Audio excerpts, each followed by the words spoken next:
Good morning to you all. I'm Renee Francoeur with Cabinet Communications and the moderator for today's COVID-19 update. We are joined today by Premier Sandy Silver, the Acting Chief Medical Officer of Health, Dr. Katharine Elliot, and Yukon pediatrician and President of the Canadian Medical Association, Dr. Katharine Smart. Closed captioning is provided by National Closed Captioning. Thank you to Mary Teason for providing our ASL interpretation and to André Bossier for providing our French translation.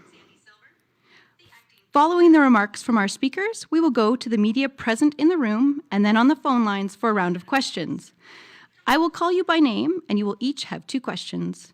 Before we begin with our speakers, I would like to verify that everyone can hear us. If any of the reporters are having problems, please email ecoinfo@yukon.ca. I will now hand it over to Premier Sandy Silver. Thanks very much, Renee. And good morning from the traditional territory of the Kwalin First Nation and the Ta'an-Quachin Council. I want to thank everybody for joining us here today. It's great to have Dr. Elliot back. Thank you. And also very happy to welcome Dr. Katharine Smart, the President of the Canadian Medical Association and a much-loved Whitehorse pediatrician. So thank you to you both for being here today. Appreciate your time. As we move into December, I know that there are questions and much anticipation about the days and the weeks ahead. Last month, our government declared a state of emergency in response to an alarming increase in COVID-19 cases and widespread community transmission in our territory. We introduced new public health measures based upon the recommendations of the Chief Medical Officer of Health to limit the spread of COVID-19 and to make sure that our healthcare system is not overwhelmed. We announced that those measures would be in place until at least December the 3rd. We needed to take swift action to stop transmission and ensure that our healthcare system was not overwhelmed. Since that time, we have seen an encouraging decrease in active cases and daily case counts. Yukoners, you have been diligent. I'm very proud on how we all pulled together in the recent weeks. I know that there's been many sacrifices as people have had to pivot and to adapt, and it's not something anybody wanted to have to do again. But once again, you stepped up. Thank you. Thank you to each and every one of you for helping us keep folks safe.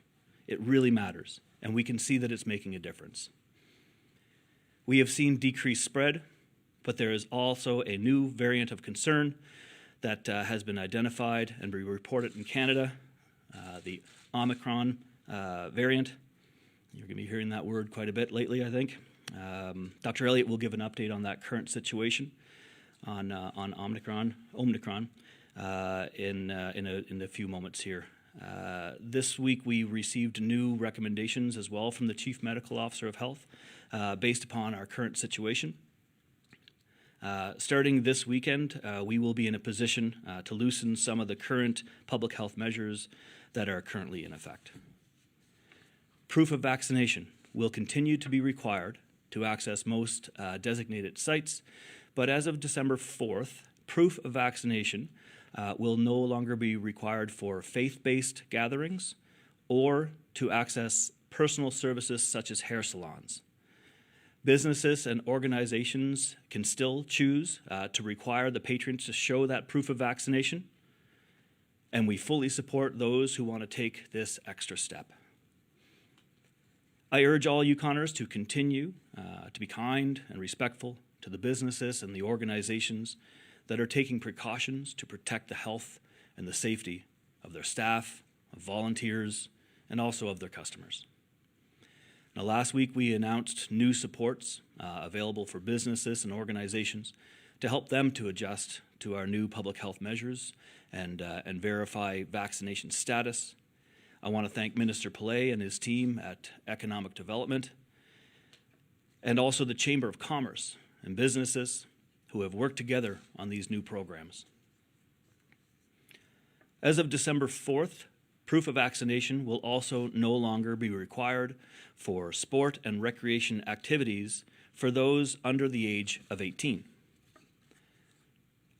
As of December 4th, indoor organized gatherings will no longer be limited to 25 individuals, but will continue to be limited to 50% of the venue's capacity, and mask use is still required.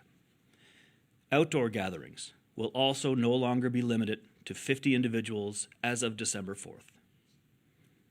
Aside from this, the existing public health measures will remain in effect until we receive new recommendations from Dr. Elliot and her team.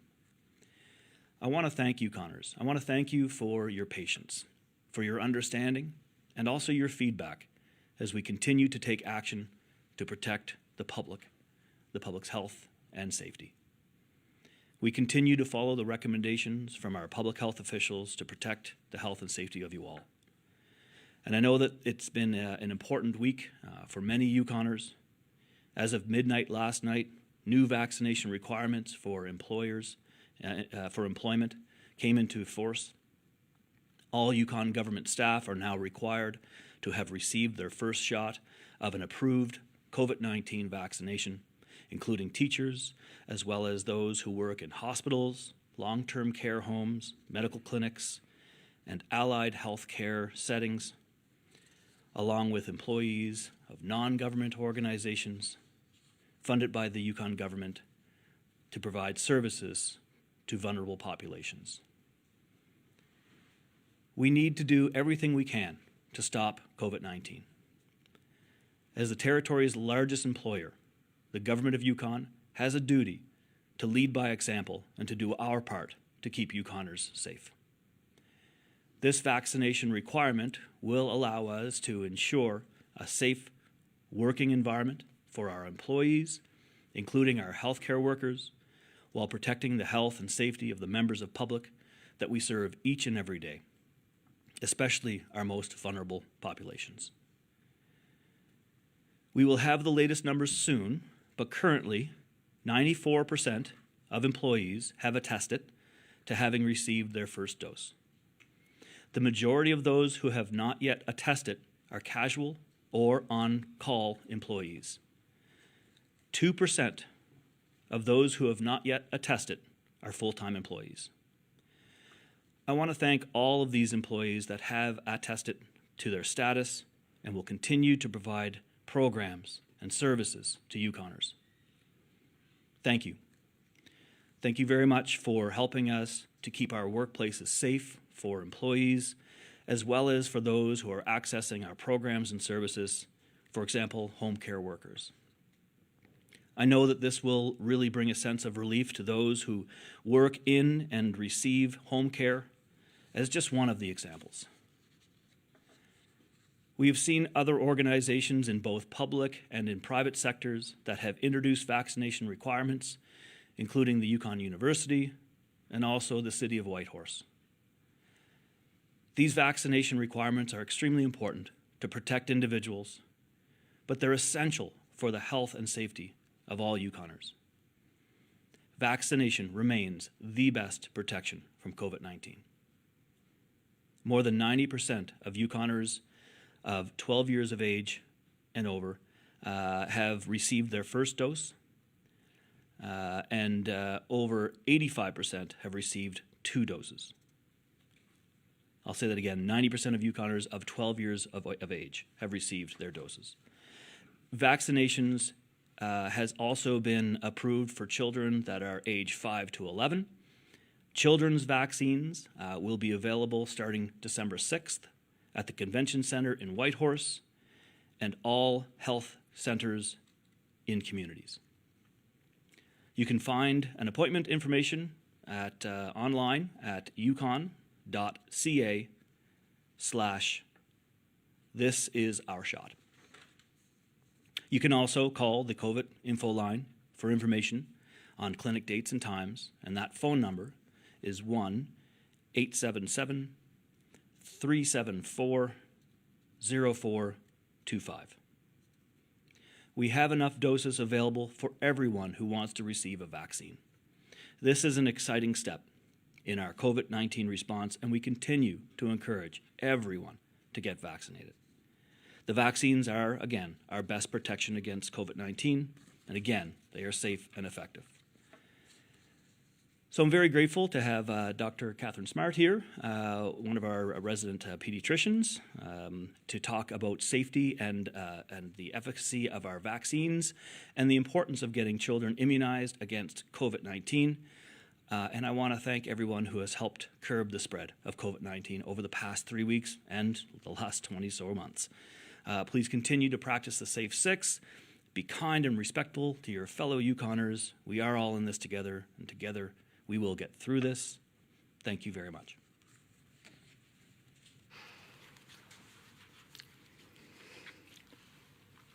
Thank you, Premier Silver, and good morning, everyone. Bonjour.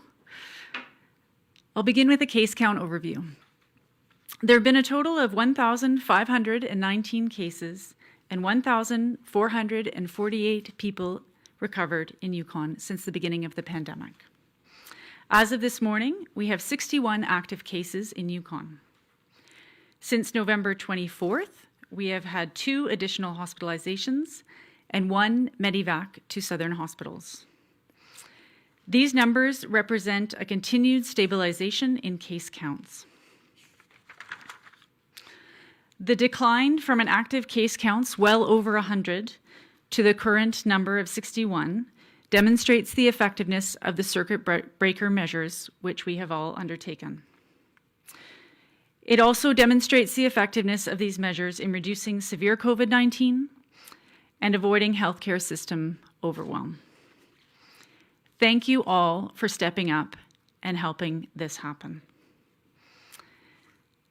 I am pleased today that the government will be able to ease some of these measures, and this is following our recommendations. I do also request that people continue to step up and follow those mandates and recommendations that are still in place. I'd like to now speak about Omicron. As many of us are aware, Omicron was designated a variant of concern on the 26th of November by the World Health Organization. It shows a number of mutations that are concerning, and it is something we will continue to watch. Omicron is a variant of concern that has been found around the world, including Africa and Europe, and now Canada, in several provinces. We do expect that at some point we will see Omicron in Yukon.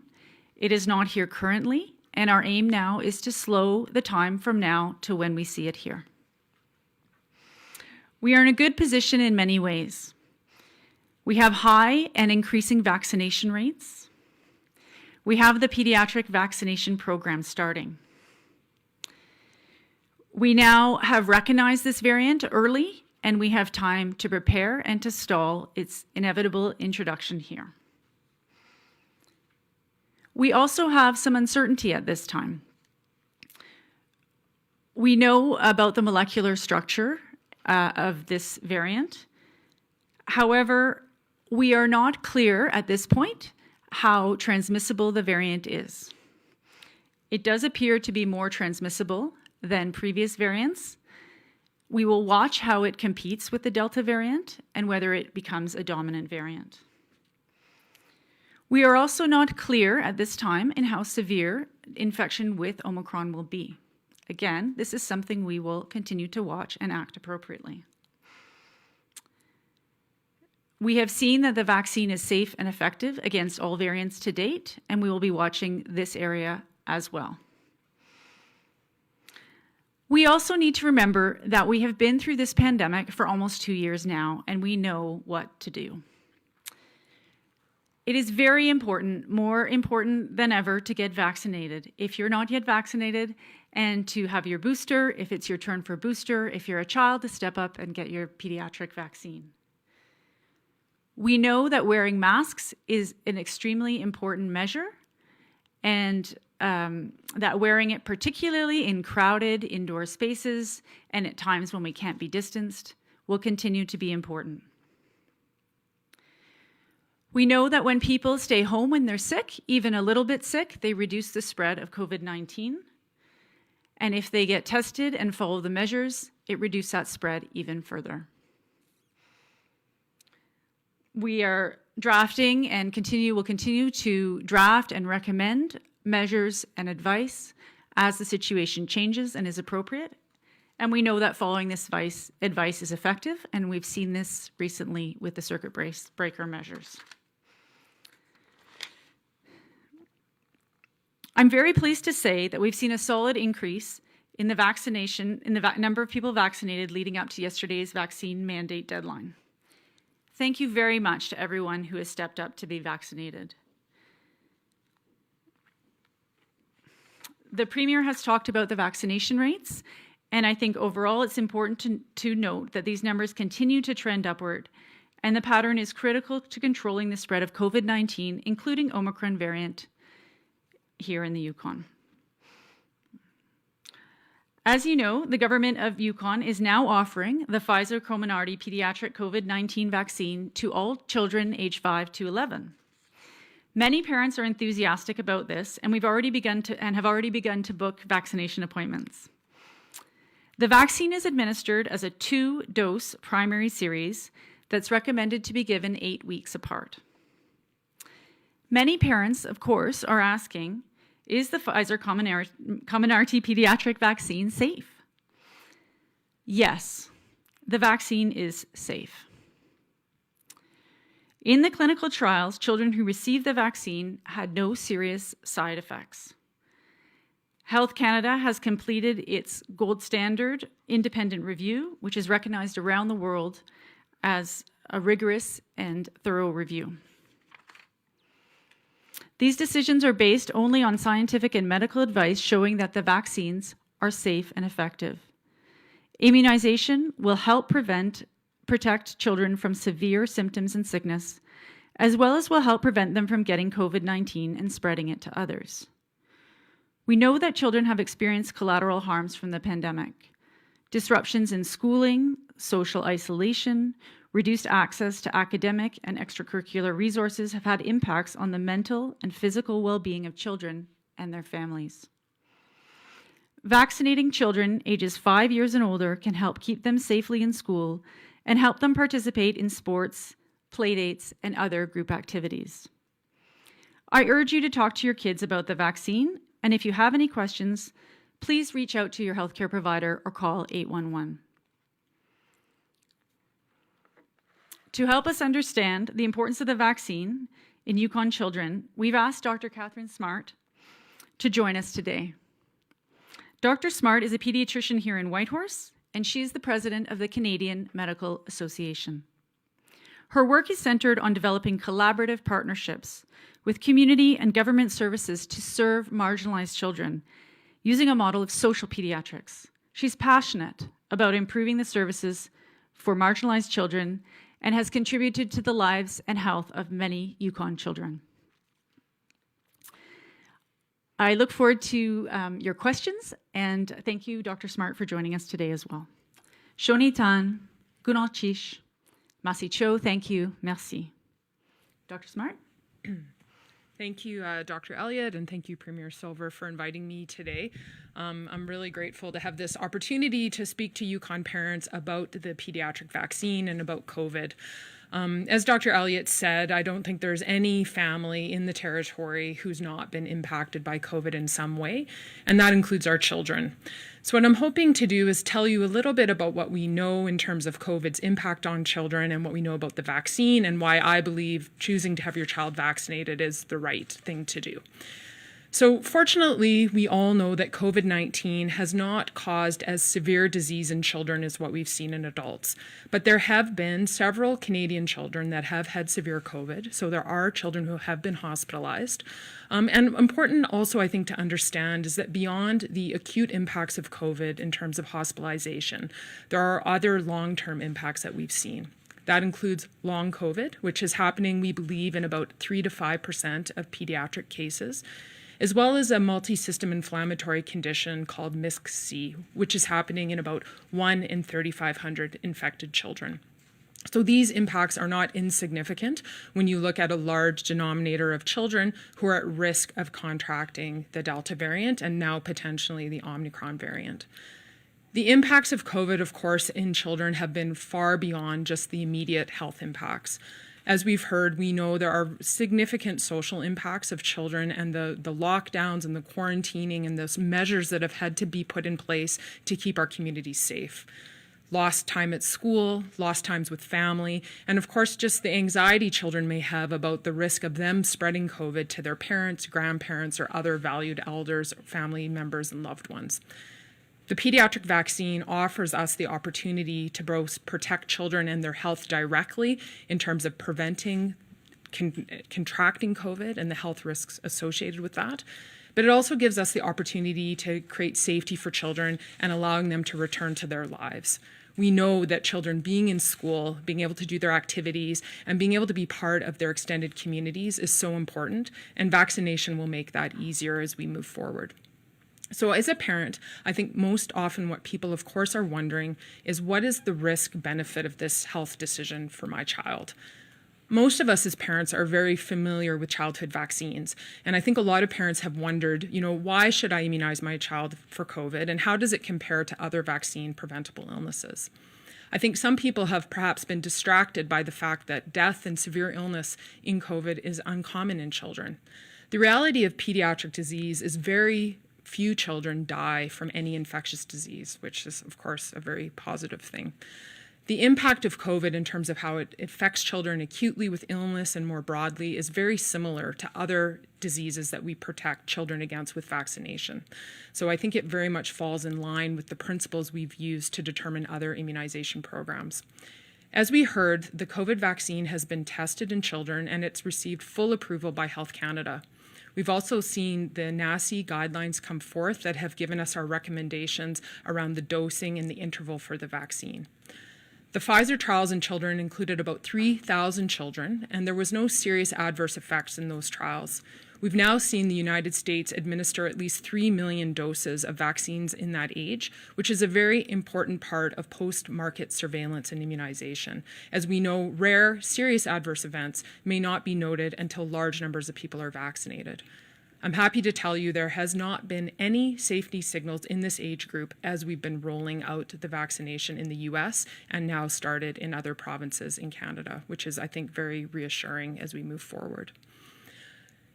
I think it's also important to understand the NACI guidelines. So what we know is some of the differences between the pediatric vaccine and the adult vaccine. First is the dose. So the dose is smaller than we're giving to adults. And what the trial showed us is that children have a very good immune response to the pediatric dose. Another question parents sometimes have around that is if my child is close to 12 years old, what should I do? The guidelines are quite clear. Until your child turns 12, they should receive the pediatric dose of the vaccine. They then can receive the adult dose for their second dose. The recommended interval, as we heard from Dr. Elliot at this point in time, is 8 weeks between the doses. So you may wonder why that is. There's really two reasons. One is the evidence that's emerged in Canada by us initially delaying the doses between vaccines in some of the provinces earlier in the pandemic showed a longer lasting immune response when doses were spaced. So we're expecting that for children. The other reason is I think many parents have heard about the risk of myocarditis or inflammation of the heart or the sac around the heart as a side effect of the Pfizer vaccine in kids. There's some evidence that delaying the interval between the doses makes that less likely. I'd like to speak a little bit about that side effect, as I think it's one of the main concerns parents have had in terms of choosing vaccination for their children. We've seen myocarditis primarily in older adolescent boys and young adult men. It's uncommon, and it's generally mild and self-limited. If you speak to many people that work at children's hospitals in Canada, they will tell you they have really seen several hospitals, not a single child actually admitted to the hospital with myocarditis, which tells us it's something that's been able to be managed in the community, which tells us, again, not seriously impacting children's health.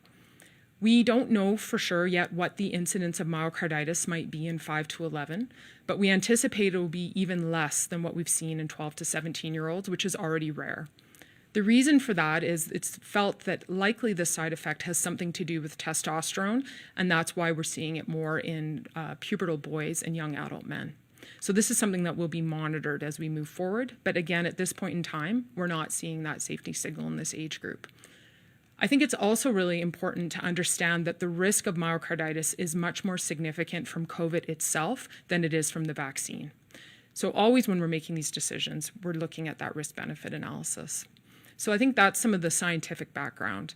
So I think there's many reasons to choose to have your child vaccinated for their own protection.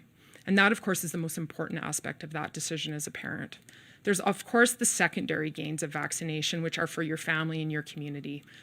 Protecting people in the family, particularly people who may be immunocompromised or more vulnerable due to their age. When children are vaccinated, they'll be able to be more safely in their families without putting those people at risk. And of course, there's a broad benefit to our community as well. I think it's very clear that Yukoners are community-minded, and being able to be together and gather together is an important part of our culture, and having children immunized will allow that to come back quicker. So I'll stop there, and I'm certainly happy to take any questions. Thank you. Thank you, Premier Silver, Dr. Elliot, and Dr. Smart. We will now move on to the question and answer session with media. A reminder to reporters, please identify which speaker you would like to answer your question before you start, and please also remember to mute and unmute yourselves. We will first go to the reporters in the room, and we'll start with Cece from CBC.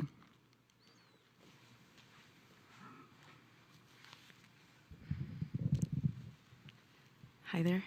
My first question is for Dr. Smart. Regarding the vaccine clinics for children, how many appointments have there been for ages 5 to 11 to date? And what have you noticed about the interest in the numbers? I will let Dr. Elliot answer the question about the number of appointments because I don't know the answer to that yet. I can certainly tell you that I think there's been a lot of enthusiasm amongst Yukon parents to get their children vaccinated. I know myself, I found out about it, logged on immediately to book my own child who's 11, and already several of the days were full. So I found that, I was sad I didn't get the first appointment, but encouraging that so many people were already stepping up to have their children vaccinated. I've certainly heard from parents of my own patients, especially parents of children with complex medical conditions, just a real sense of relief of being able to bring this protection. So I hope that most Yukon parents, or eventually all, are feeling that enthusiasm, and I'll let maybe Dr. Elliot just speak to the capacity aspect. Thank you for the question. Thank you, Dr. Smart. I too have been heartened by the uptake and interest in the pediatric vaccine. The last I looked at the bookings, we were booked to the 17th. It was full. Probably if anyone logs on right now, they wouldn't be able to get an appointment even on dates after that because there is so much interest at this time.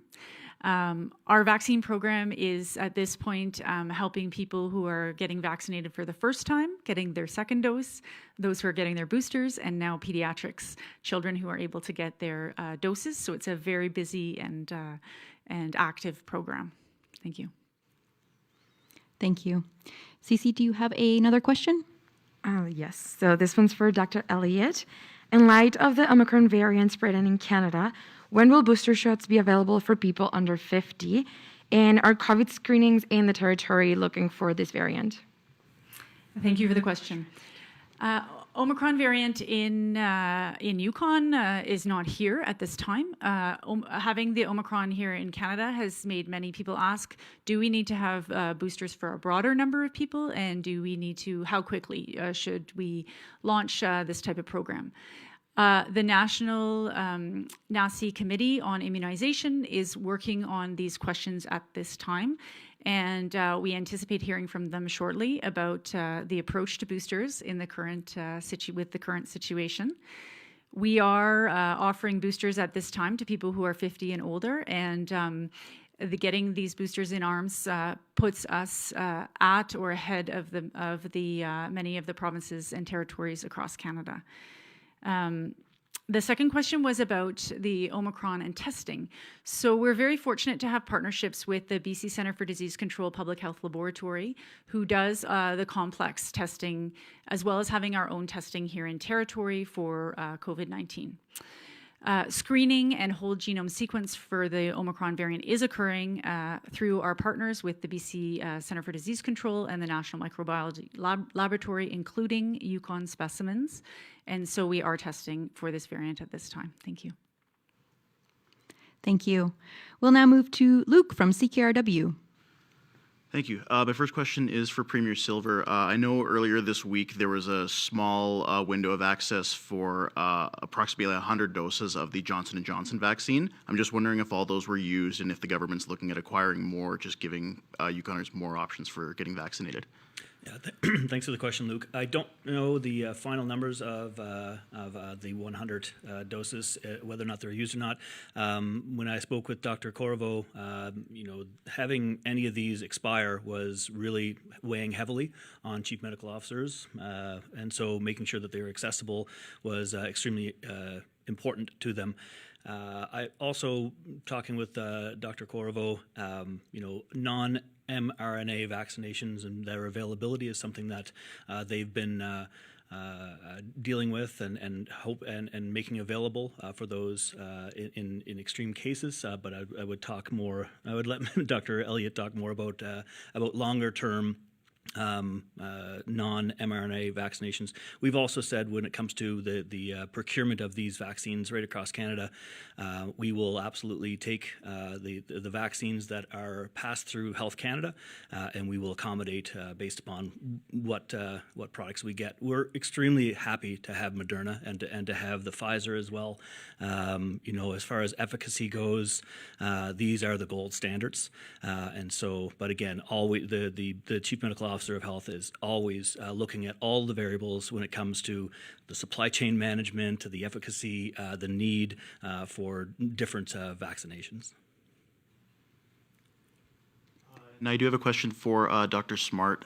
You mentioned long COVID. I'm just wondering what signs parents should look for in children that have had COVID, if they're experiencing the effects of that, and if there's certain ways to treat it and maybe mitigate the long-term effects of that. Yeah, thank you for the question. Long COVID, I'd say, is something that we are really just starting to understand in children. It's partly why we're not sure the exact incidence, as there's been different studies that have shown different numbers. Fortunately, there are some researchers now in Canada that are studying this in Canadian children, which will be very helpful. The symptoms can really range from ongoing impacts of the virus itself that can look like chronic fatigue, chronic cough, and chronic neurological conditions, just feeling like brain fog and those types of things. In some children, when we say chronic, we mean it's lasting up to 120 days after the illness. So it's sort of like that acute feeling of being ill that just never really went away. But there are other children that are having impacts past that. And those children are having a lot of the neurological conditions, that sort of brain fog and fatigue. And that's, I think, the group we're, of course, most concerned about is how do we get them back to baseline? In terms of prevention, I think the biggest thing we can do prevention-wise is be vaccinated, continue to mask, and follow the public health precautions, because it's actually contracting COVID that's the risk. There's some emerging evidence that suggests if you're immunized and then contract COVID, which can happen, that the risk of long COVID is less. So I think that does provide that protection as well. There's no known medical intervention that prevents the risk of getting long COVID. So in terms of once you have it, or once you have COVID itself, something that you can do at that point to prevent long COVID, we haven't identified that. And certainly the ongoing treatment of it is still something we're understanding, but it usually takes a team approach to support the child through those symptoms. So it's, I think, again, an emerging area of knowledge. Thank you. We'll now move to those joining us virtually and start with Haley from Yukon News. Hello, can you hear me okay? We can. Thanks, Haley. Great. Okay. My first question would probably be for the Premier. You said there's about 2% of full-time staff who didn't attest to their vaccinations. I'm wondering if you can give us an idea of how many people that represents in real numbers, and whether there was specific departments that were more heavily hit. Yeah, thanks for the question. I don't have the specific numbers breaking down per department. I do know, I can give you a little more stats of what I do have right now, Haley. Like I said, 94% of our employees have attested to vaccination status. 2% of those who have not yet attested are the full-time employees. We know that there's been 29 different individuals who have applied for religious exemptions, and 15 have applied for medical exemptions, and this is less than 1% of our workforce. And as we said, the majority of those who have not yet attested are auxiliary or on call. There's going to be more breakdown per department, and the ministers will have that information, and we'll make it available per department. Thank you. Haley, do you have a second question? I do. Yeah, I was reading in an article in the Globe and Mail this morning that described that of our recent cases in the Yukon, around 50% of people that were infected were fully vaccinated. I wondered if Dr. Elliot could speak to that. Is that an unusually high number, or why might we be seeing that 50% of the recent cases were people who were vaccinated? Thank you for the question. The question was regarding the number of fully vaccinated people who have contracted COVID-19. In Yukon, we are seeing about half of our cases of people who have gotten infected with COVID-19 are fully vaccinated. And among these cases, we're seeing, as has been seeing elsewhere in the world and across Canada, that the disease is mild, short-lived, and severe outcomes are avoided. This is good news.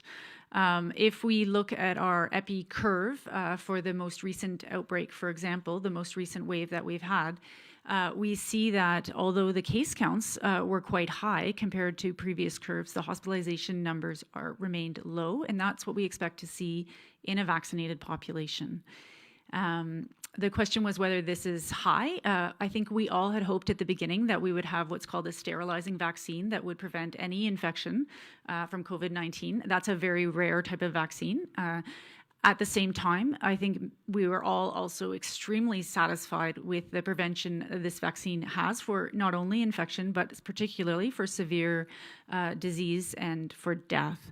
And this highly effective, highly safe vaccine is one of the reasons, one of the great protective factors we have at this time, and one of the reasons we can move forward and watch Omicron and slow its movement here, but at the same time, we know what to do in terms of getting vaccinated to protect ourselves. Thank you. Thank you. We'll now move to Tim at the White Horse Star. Yes, good morning. Can you hear me? We can. Thanks, Tim. Hi. All right. Thank you. I guess my question is probably more for the Premier than for Dr. Elliot. Just wondering, even with the loosening of some of the restrictions, you didn't mention when the state of emergency might end.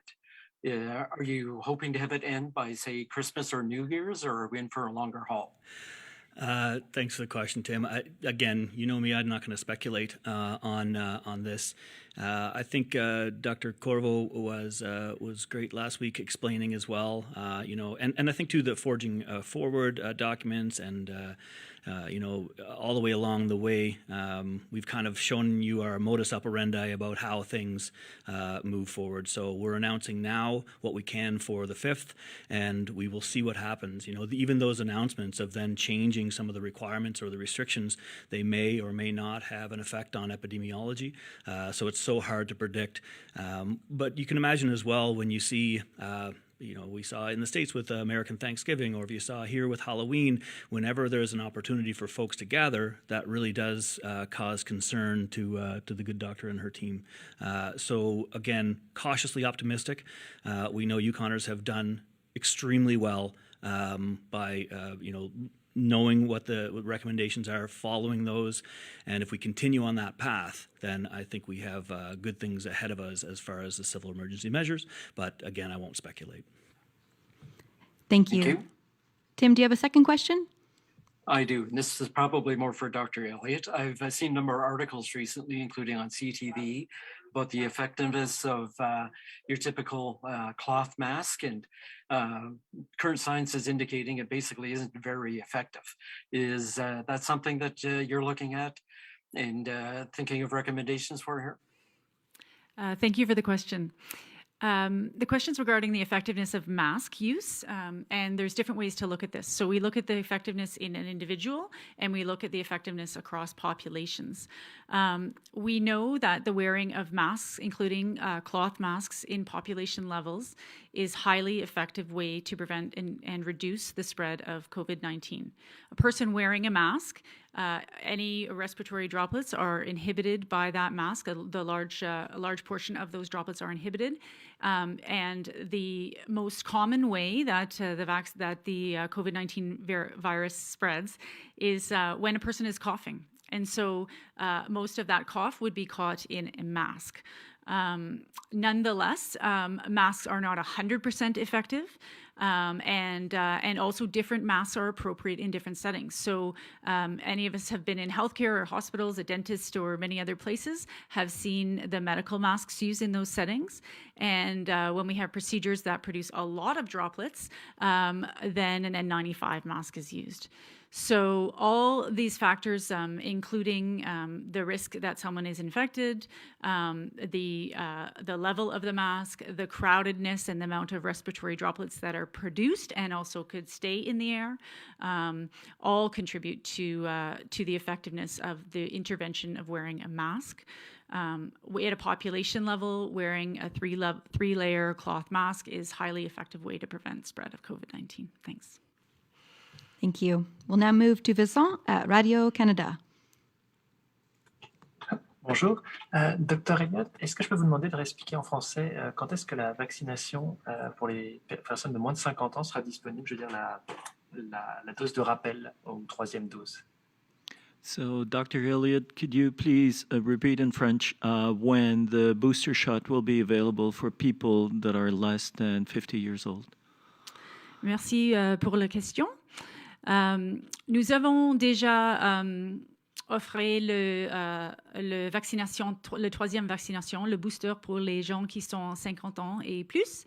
Et maintenant, la communauté des immunisations du Canada examine l'évidence au sujet des troisièmes doses booster pour les gens qui sont moins de 50 ans.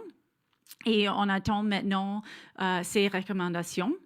Nous avons un très capable et aussi un très occupé programme d'immunisation maintenant avec les premières doses, les deuxièmes doses et les troisièmes boosters et maintenant les vaccinations pour les enfants. Et on continue à offrir les vaccinations quand ils sont disponibles, quand ils sont recommandés et on sait que ce sont efficaces et aussi qui sont bons pour la santé, qui ont pas beaucoup des effets et on va bouger quand on a tous ces choses en ligne. Merci. Une autre question, Vincent? Oui, juste un mot sur le nouveau variant. Est-ce que vous pouvez nous dire dans quelle mesure c'est bien sûr une inquiétude pour le territoire et comment, avec les nouvelles restrictions, on peut espérer s'en sortir? So, Dr. Elliot, could you please say in French what is your worry about the Omicron variant coming and what measures we should maintain to make sure that Yukoners are not too affected by this new variant? Merci pour la question. Ce nouveau variant Omicron, c'est désigné un variant concernant le 26 novembre par l'Organisation de Santé du Monde. Et ça, c'est un variant qu'on a vu déjà maintenant en Afrique, en Europe et par beaucoup des endroits au monde aussi. On voit ce variant au Canada dans les provinces. On sait maintenant que ce variant, on sait des choses, mais on ne sait pas tous et on continue d'apprendre et regarder comment il transmet, quelle est la sévérité du maladie, est-ce que les gens deviennent à l'hôpital et aussi l'impact des vaccins et des autres mesures. Maintenant, le but de nos programmes, c'est de ralentir l'arrivée du variant ici au Yukon. Et on a aussi des autres raisons pour être avoir du caution maintenant. Ça inclut qu'on a des vacances qui arrivent bientôt. Il y a beaucoup de monde qui vont voyager et qui vont visiter avec des gens qui ne sont pas toujours avec. Et aussi, on n'a pas encore nos enfants complètement vaccinés. Et c'est ces trois choses qui nous donnent raison pour avoir assez de caution. Mais le variant, c'est quelque chose maintenant qu'on étude, on regarde et on sait un peu, mais on ne sait pas toutes les choses. Et on va réagir chaque fois qu'on apprend des nouvelles choses qui sont importantes. Merci. Thank you. Do we have any other reporters on the line I might have missed? All right, thank you. That now concludes our COVID-19 update. Stay tuned for another update next week. Thank you again to all of our speakers, and thank you to all the media and everyone who tuned in to watch live over Facebook. Have a wonderful day, everyone.